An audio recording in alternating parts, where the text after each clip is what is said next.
البلد دي الستر فيها يعني يمكن انت ما تحتاجش لحد ابدا، يبقى معاك فلوس كتير. اي نعم الفلوس مش هتحميك، لكن هتجيب لك اللي يحميك. الناس دي طردوني وبهدلوني ووعدتني هتجيب لي حقي منهم، وانا جايه النهارده عشان اثبت حسن نيتي. كل ما افتكر مهران اللي مات غدر ببقى عايزه ادهش من لحمها. وانا معاكي، وانا معاكي يا بنيتي، مش هسيبك واصل. مين ظالم ومين مظلوم؟ الحقيقة فين؟ العدالة فين؟ ساذج أوي اللي يفكر إن الحياة ممكن تبقى بمنتهى العدل لمجرد إن هو إنسان مسالم. هعرف مين اللي عمل كده، ساعتها مش هسيبه الا لما اخد طاري.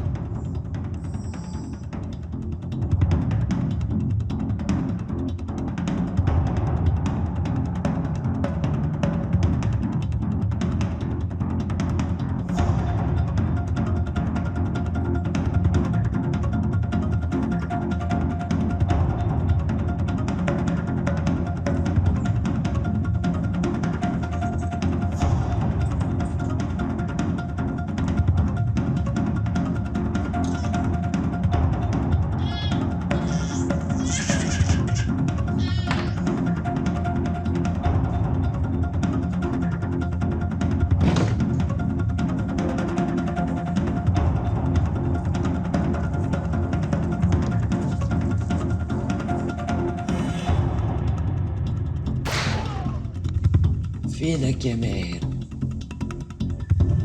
فينك يا ابني؟ يا عم دي ناس شايلة مخها وحاطة مكانه أم بالله. التعليم مباح للناس كلها ماهر، مش حكر على حد.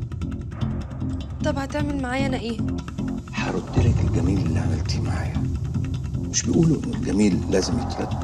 هرد لك الجميل اضعاف مضاعفه.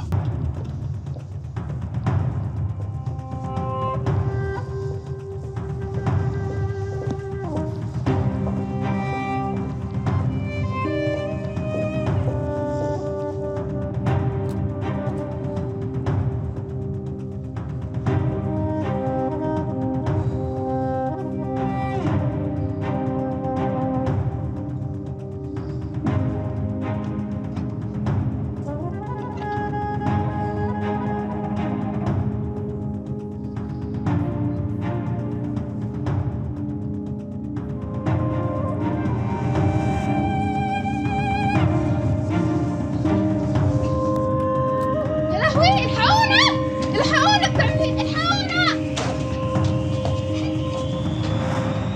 يا جدع اسمع اللي بقول لك عليه، اهو على الاقل تبقى قاعد هنا وعارف القضيه بتاعتك ماشيه ازاي، وبدل ما تبقى قاعد هنا وما انتش عارف المحامي بتاعك مسوفك ولا ماشي معاك بما يرضي الله.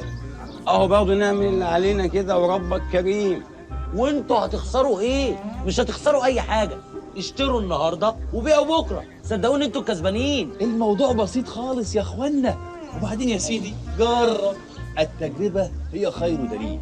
بلاش اللغه العربيه الفصحى، خلاها بالبلدي كده يا سيدي. خد من عبد الحكيم واتكل على الكريم. وانا على ضمانتي باذن الله ماهر بيه هيكون دليلك القانوني خلف الاسوار. شفت بقى انا جاي احللك بقك ازاي؟ خير يا عم ربيع.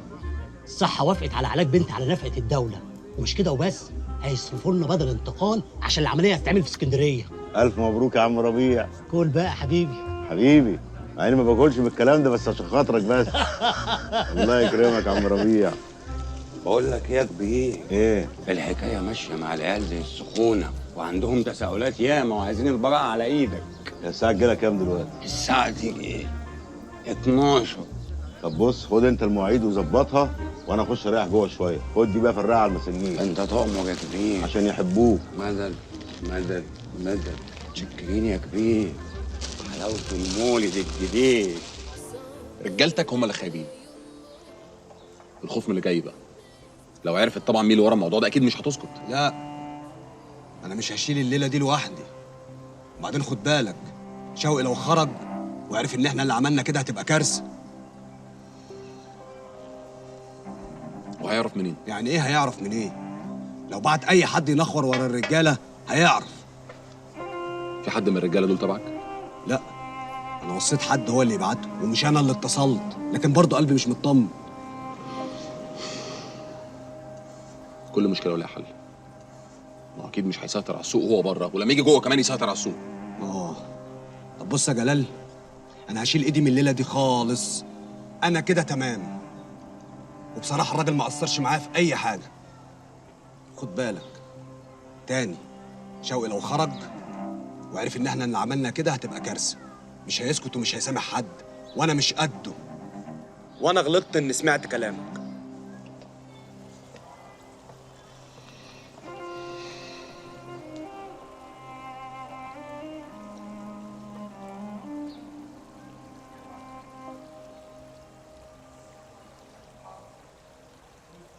ايوه. بس انت ايه رايك يا كبير في المفاجاه دي؟ لا دي 100 100. وبعدين احنا عملنا شويه دعايه كده يا كبير ووزعناهم على المساجين. بسرعه كده، برافو عليك. اهم حاجه بقى عايزين نعرف اخبار التسعيره ايه، هتبقى كام؟ لا التسعيره بقى اديني فرصه اقعد امخمخ مع نفسي عشان اظبط السعر. وانا تبرعا مني هتولى قراءه المذكرات وضبط اللغه العربيه ووضع علامات الترقيم. ماشي يا عم. بصوا بقى يا رجاله، انا احب اقول الكلمه مره واحده بس، ما احبش اعيدها تاني، ماشي؟ انا اسمي جمال ومعروف في كل سجون مصر باسم جيمي الخطر. انا عايز بقى كبير السجن دلوقتي يجي لي هنا حالا ويركع قدامي ويقول لي انا اسف يا جيمي يا خطر، ويقدم لي فروق الورق والطاعه. اقعد يا حاضر يا معلم. اقف يا جدع. حاضر يا معلم. اقعد واقف. هعملها ازاي دي؟ اقف قاعد.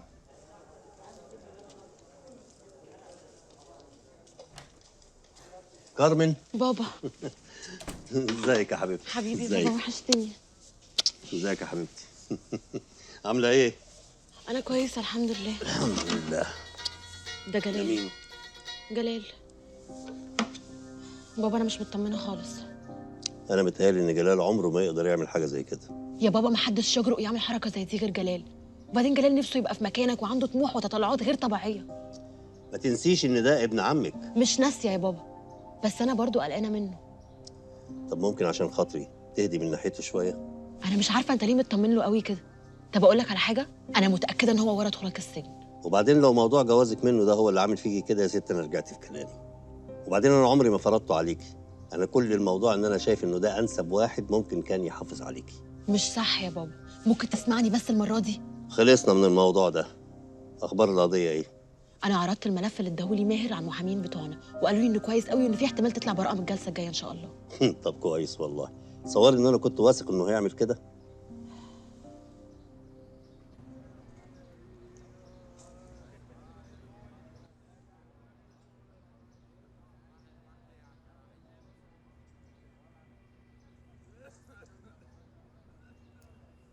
يا عماد، عامل ايه يا حبيبي؟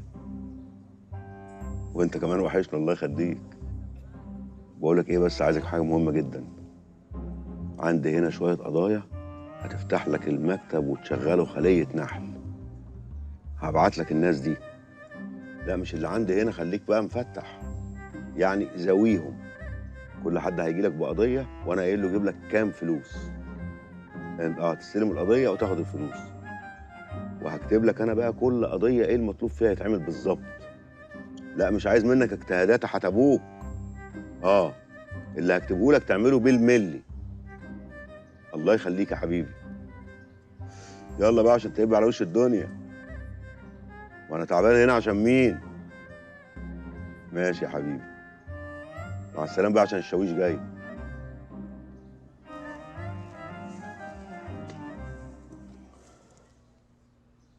انت سامعاني؟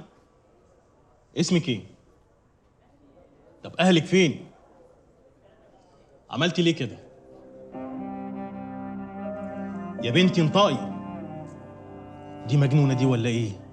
يا عسكري! يا باشا. تعالى خد البنت دي ارميها في الحجز لحد ما نشوف اخرتها ايه معاها.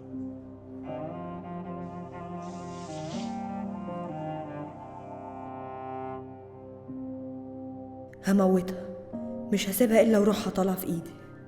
هقطع من جتتها وارميها لكلاب السكك. مش هستريح الا لما الاقي النار بتشوي جتتها.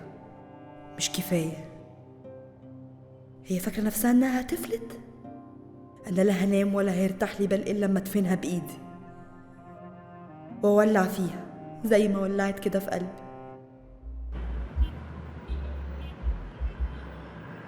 حركاتك يا ماهر، يا ريتك اتحبست من زمان. يا اهلا وسهلا، يا اهلا بيك يا خالتي انت وهي. ايه بقى يعني مين فيكم اللي جه الاول؟ انا جايه الاول. لا انا الاول. والله العظيم انا جايه الاول. انا هنا من النجمه، وبعدين انا جايه من طرف ماهر وجايه لك في موضوع يعني مهم جدا. احنا كلنا جايين من طرف الاستاذ ماهر، وكلنا لنا قواضي وكلنا مهمين يا حبيبتي. لا بس انا جايه في موضوع تاني خالص غير المواضيع بتاعتكم. خلاص تعالي. لا بقى دي كوسه، انت مش قلت بالدور؟ كوسه ولا خيار ولا محشي يا خالتي انت وهي، اهدي شويه. انت جايه من طرف الاستاذ ماهر؟ ايوه. ده ماهر ده حبيبي جدا، حبيبي الليالي والسنين كلها. طب بقول لك ايه يا خالتي انت وهي، استنوني بره عشان اشوف المشاكل بتاعتكم ايه. انت بقى يا بند، كل واحد يقف مكانه، مش عايزينها رجاله الله يكرمكم. التزم بالطابور يا مسجون منك ليه؟ ها؟ النظام حلو، اي حد يفكر يلخبط في الطابور او ياخد مكان زميله ملوش عندنا اي ملوش عندنا اي حاجه، دي اوامر سياده المستشار ماهر بيه، فاهمين ولا لا؟ بقول لك ايه؟ انا مش هاخد من وقته اكتر من 10 دقايق. صباح الفل. ايه ده؟ ايه ده؟ ايه ده؟ ايه ده؟ ايه ده؟ ايه ده؟ ايه ده؟ انت بتديني رشوه؟ كل دي رشوه؟ انت مش عارف ان دي جريمه؟ انت عارف سياده المستشار لو عرف ان انا خدت منك اي رشوه هيعمل فيا ايه؟ امشي يالا، امشي من هنا. مشيها يا راجل. مش هينفع يا زواق. يا راجل مشيها، مش هقول له. يا زواق مش هينفع، ده قانون يا زواق. امشي ياض من هنا. طب هات السجاير. لا يا حبيبي، دي تمم صدرتها يا خفيف. يلا يا اهلا وسهلا، يا اهلا وسهلا. معلش يعني ولا مؤاخذه، انا اسفه ان انا دخلت عليك كده مره واحده، بس انا ما كانش ينفع استنى الناس دي كلها، فقلت اخش كده على طول. لا مفيش مشاكل، انت تخشي على طول، الناس دي كلها تستنى، هي دي الناس اساسا. يا اهلا وسهلا. اهلا بيك. تشربي ايه؟ نسكافيه 2 في 1 يعني لو ينفع. نسكافيه ايه؟ انت جايه على طمع ولا ايه؟ مالوش لزوم. طيب ماشي، خير بقى ان شاء الله. يعني ايه القضيه اللي انت جايه فيها؟ قضيه ايه؟ لا ده انا مش جايه عشان قضيه، ده انا جايه عشان حاجه تانية خالص. ايه الحاجه التانية خالص؟ لا اصل انا زوايا اخويا مع ماهر باشا في السجن، يعني لا يفك اسره يا رب ان شاء الله وينصره على مين يعاديه. لا يفك اسره ايه ويفك سجنه ايه؟ طول ما هو محبوس احنا بنشوف الناس الحلوه كده.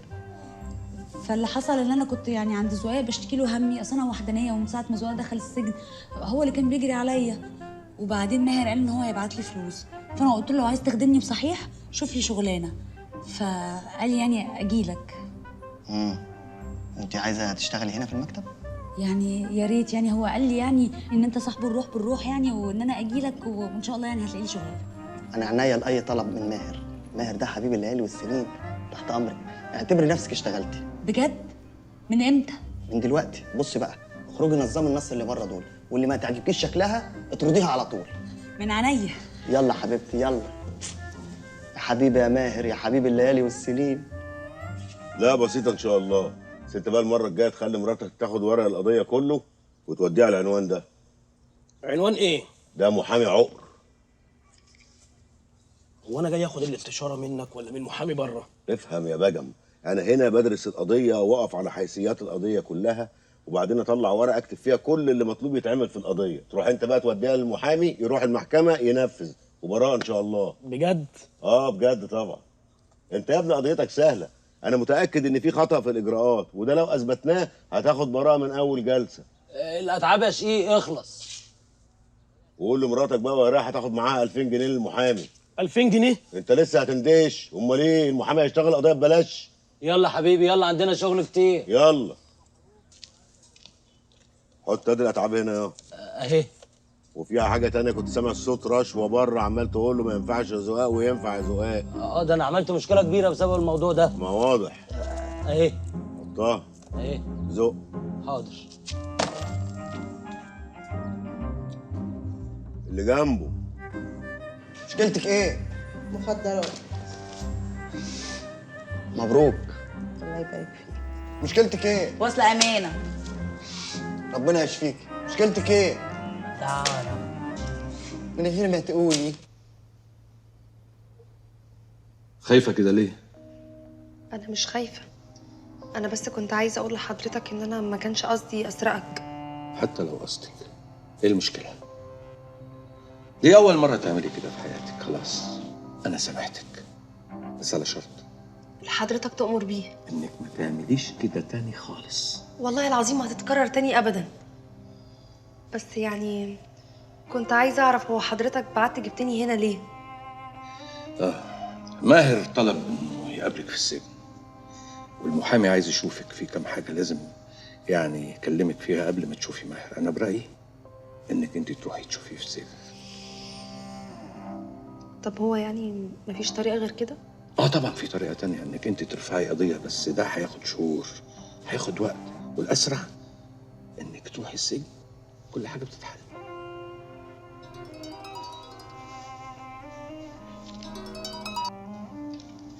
الو. ايه؟ اوكي. طيب قلتي ايه؟ هقول ايه؟ اللي حضرتك هتقوله هيتنفذ بالحرف الواحد. انا برايي بكره تشوفي المحامي وتروحي السجن وتخلصوا كل حاجه. انا عايزك تخلصي كل المشاكل اللي كانت موجوده في حياتك عشان تبقي جديده، نيو بورن، ان قدامك حياه جديده. حاضر. اوكي. غريب، قول لي السواق يجهز العربيه، عايزين نروح عند فريده على المستشفى. هي بتموت؟ لا بس في واحده هجمت عليها عايزه تموتها، عايزه اروح اطمن عليها، مش كده برضه؟ طبعا دي الأصول، ربنا يشفيها. وعندك كمان يا سيدي اهو عزت غريب ابو عجينه. ابو عجينه؟ انت كده قاعد تلت وتعجب من بدري. كمل.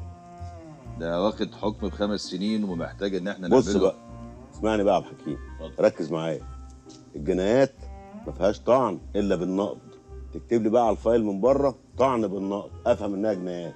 والجنح تكتب لي عليها استئناف، افهم انها جنح. فهمت؟ بسم الله ما شاء الله. ايه ده؟ انا قاعد مع النابغه الذبيانيه. ايه الذبيانيه والتلبانيه؟ ما تركز معايا.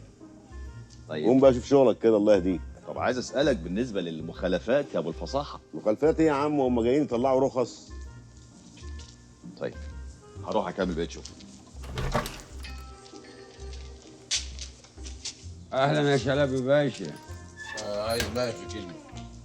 لا سعادتك عايز دلوقتي في الراحه، مش هينفع تقابله. راحت ايه؟ انت اتجننت ولا ايه؟ لا ما اتجننتش، هو دلوقتي في الراحه. فيها مسجون انت؟ لا مسجون ايه؟ وبعدين كده يرفض يقابلك. يرفض يقابلني يعني ايه؟ ما هو انت اسمع من اللي اقول لك عليه. ما هو دلوقتي مش هينفع تقابله ولا هيفيدك في حاجه، فانت بقى يعني معلش. طب بقول لك ايه؟ قول. فكر معايا كده. ايوه. انا ممكن اعمل ايه؟ اقول لك يعني انت ممكن كده نص ساعه وتيجي اقول لك تعمل ايه. طيب يلا مع سلام. السلامه. افتح يا عسكري.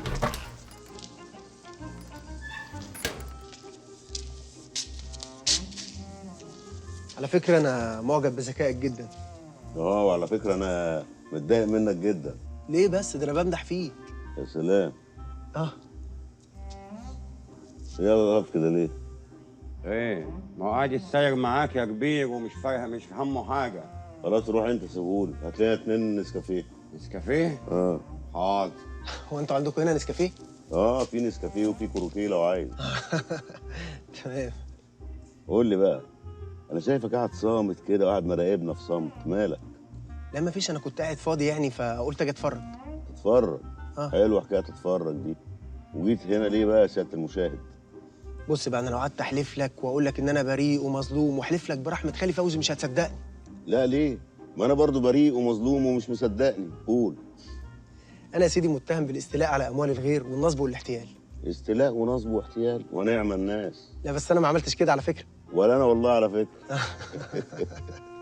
كل الحكايه ان انا كان في شويه ناس اعرفهم معاهم شويه فلوس، قلت اشغلها لهم في البورصه، وانا فهمتهم ان البورصه دي مكسب وخساره، ريسك.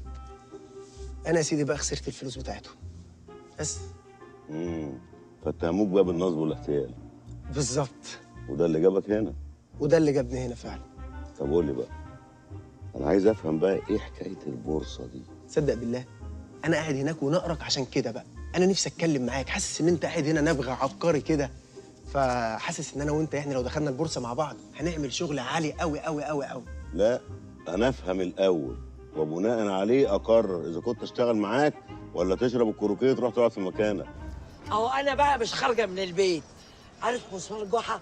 انا بقى مسمار جحا، هفضل هنا وهخليك تولي على نفسك. انت حرة، انا بلغت وخلاص.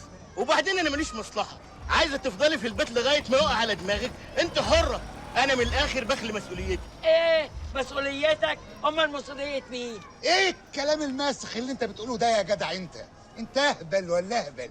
يعني ايه عاوز الناس تطلع من بيوتها وتقول لي انك بتخلي مسؤوليتك؟ هقول له يا اخويا نروح فين؟ ده هو ده البيت اللي لممنا، نسيبه ونروح فين؟ نترمي في الشارع؟ يا ست انا مالي، دي مش شغلتي.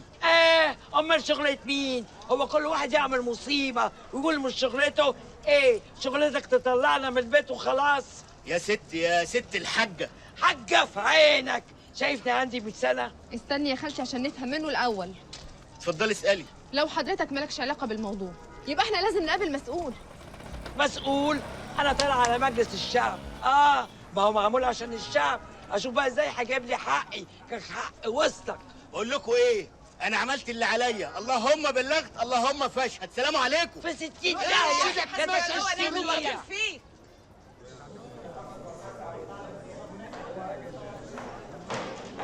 محكمة!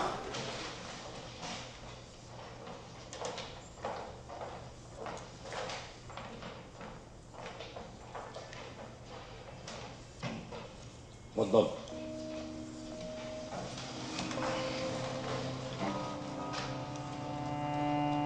بسم الله الرحمن الرحيم. فتحت الجلسة. ندى على القضية. بقول لك ايه، انا مش مطمن خالص. لا بس انا مطمنه. ما تقلقوش احنا معاكم.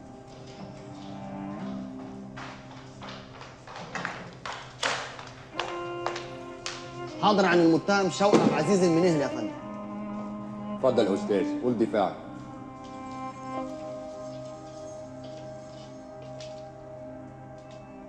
برافو. انا عايزك كده على طول، شيك وحلو.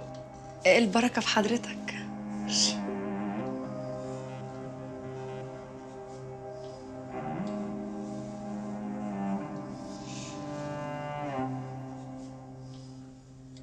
خد براءة. الف مبروك، مش قلت لك ثقي فيا؟ الله يبارك فيك. أنا مبسوطة قوي، وانا مبسوط اكتر ان انت مبسوطه. ومبسوطة قوي بالمحامي اللي أنت بعتهولي. هو صحيح اي كلام بس عقر. طب قولي تأمرني بإيه؟ إيه أنا قلت حاجة غلط ولا إيه؟ تقصدي ايه؟ أقصد يعني أتعبك. أنا ما حبيتش أسأل عماد، قلت أسألك على طول. لا اتعب ايه؟ انا عامل ده عشان شوقي باشا يا حبيبي، ده كفايه استقباله ليا في السجن، حسسني ان انا في بيتنا. ربنا يخليك، بس برضه حقك وحقي، واحنا ناس حقانين قوي على فكرة. انا حقي خدته بالزياره دي، كفايه ان انا شفتك. هتتكرر أكيد إن شاء الله. بجد؟ أكيد. ما خلاص أنا قررت أسيب كل حاجة على عماد، وطالما الحاجة بقت في إيد عماد تبقى في إيدك أنت كمان. بالظبط كده. طب قولي بقى كنت حاطط في دماغك كام؟ 7500 ألف مليون جنيه و23 قرش. كام؟ يعني فلوس ايه؟ انا مش في دماغي فلوس خالص. طيب أنا ممكن أجنب حضرتك الحرج وأحدد أنا المبلغ. مش فاهم. يعني تحب الحساب يبقى إزاي؟ يعني ايه الحساب ازاي؟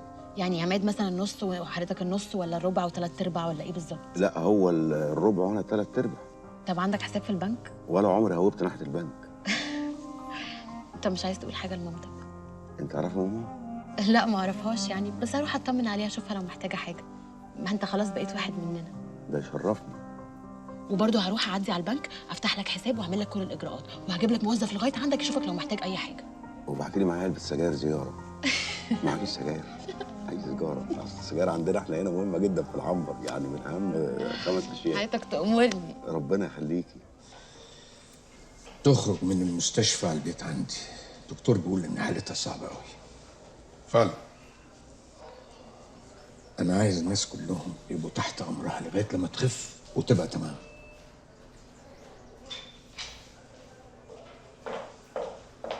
في واحد بره اسمه جلال عايز يقابل حضرتك. طبعا، خليه يتفضل. اتفضل يا استاذ. فهد بيه. يا جلال عامل ايه؟ اتفضل. I'm fine، كويس. قهوة الأستاذ جلال مظبوط. بيعجبني فيك اللي دايما فاكر يا فهد بيه. أولاً ألف سلامة على مدام فريدة، أنا أول ما عرفت قلت أجي أطمن بنفسي علشان صحتها. الله يسلمك، وأنا كنت عايز أكلمه وأهنيه بالبراءة برضه. طول عمرك صاحب واجب. بصراحه انا عارف ان الوقت مش مناسب خالص، بس انت عارف طلبات عمي، وانت عارف كمان ان اهم حاجه في حياته الشغل وبس. خير؟ كل خير، اطمن. يعني في حاجه حصلت لا سمح الله؟ لا ابدا، احنا بس كنا داخلين في مشروع صغير كده مع مدام فريده، ومن ناحيتنا كنا احنا الجهه المموله. ايوه صحيح، انا قريت الملف بتاع القريه السياحيه اللي هي في عين السخنه، مش كده؟ بالظبط كده. ايه في حصل حاجه لا سمح الله؟ عايزين تنسحبوا من المشروع؟ ابدا خالص، بالعكس ده انا جاي لك لحد عندك هنا عشان اطمن ونشوف اذا كانت الامور زي ما هي ولا في حاجه هتتغير. ما فيش اي حاجه هتتغير خالص، الامور زي ما هي وهتفضل زي ما هي. كل ما في الامر انك انت هتتعامل معايا انا شخصيا بطريقه مباشره. مدام فريده تعبانه نفسيا اليومين دول، مش هتعرف تدير شؤون الشركه بس. بيرفكت. معنى كده يا فهد بيه اللي احنا هنرجع نشتغل مع بعض تاني زي الاول دايركت. ادينا رجعت للشغل تاني، هنشتغل زي الاول واكتر. جريت. اهلا وسهلا. شكرا. حضرتك تؤمر بحاجه تانية؟ لا لا متشكر.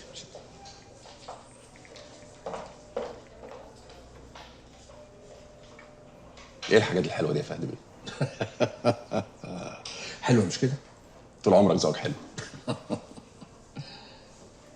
رحت ضربها بالقلم قعدت تتنطط. على الشجرة؟ شجرة ايه؟ الحمد لله على السلامة يا باشا. نفتح المكتب بقى سعادتك؟ لا لا لا، ما تفتحش حاجه دلوقتي. ليه يا سعادة الريس؟ ده انا كنت عايز ارش ميه كده عشان نستفتح بقى وربنا يكرمنا. بقول لك يا زهير، انا دلوقتي مزاجي عنب وعايز اقعد في هدوء واقعد لوحدي خالص مع نفسي، محدش يكلمني. يا مايسترو انا عايز اطمن عليه. افهم يا غبي، بيقول لك مزاجه مش عنب، يعني مش رايق، يعني لازم ياخد بريك. ايه؟ بريك يعني ايه؟ يعني استراحة. استراحة يعني الأستاذ لازم يستريح خالص عشان لما يقوم فايق ربنا يكرمنا بزبون حلو كده. يا سعادة الريس انا قلبي متوغوش عليك وعايز اطمن عليك. انت في حد مزعلك؟ تصدق في حد مزعلني؟ مين؟ انت. ليه كده؟ مش جايز يكون بيحب؟ حب ايه اللي انت جاي تقول عليه؟ انت عارف يعني الاستاذ ماهر بيه يعني ايه؟ عارف كويس، امال ايه؟ سيبنا انت بس شويه يا خليل. زق يلا انصرفوا. زق. في الاذن سعادة الريس.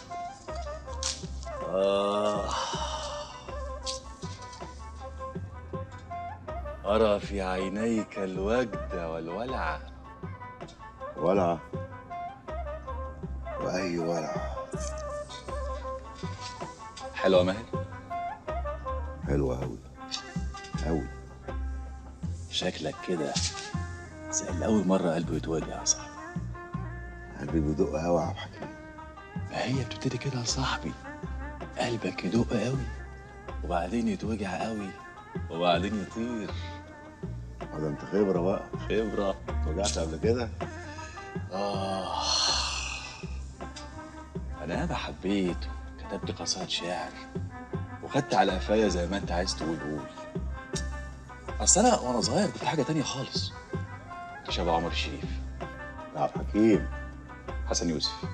يا ولا. يعني مدي على محمد عوض كده. طب روح ادي هناك بقى عشان أنا عايز أدي على يونس الشلبي. طيب عيش أنت.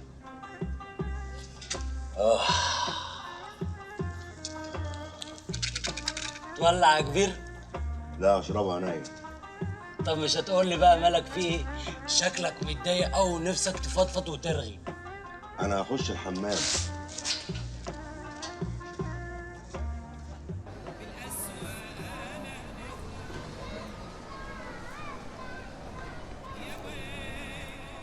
منوره يا حبيبتي، اتفضلي اشربي. ربنا يخليكي يا حاجة، تعبينك معانا والله. الحقيقة أنا كنت بس جايبة أمانة يعني لحضرتك من عند ماهر. أمانة إيه؟ قولي، جدتي مش خالصة. اهدي بس اهدي، أنا هحكي لك على كل حاجة دلوقتي. ماهر ليه عندي 750,000 جنيه. ها؟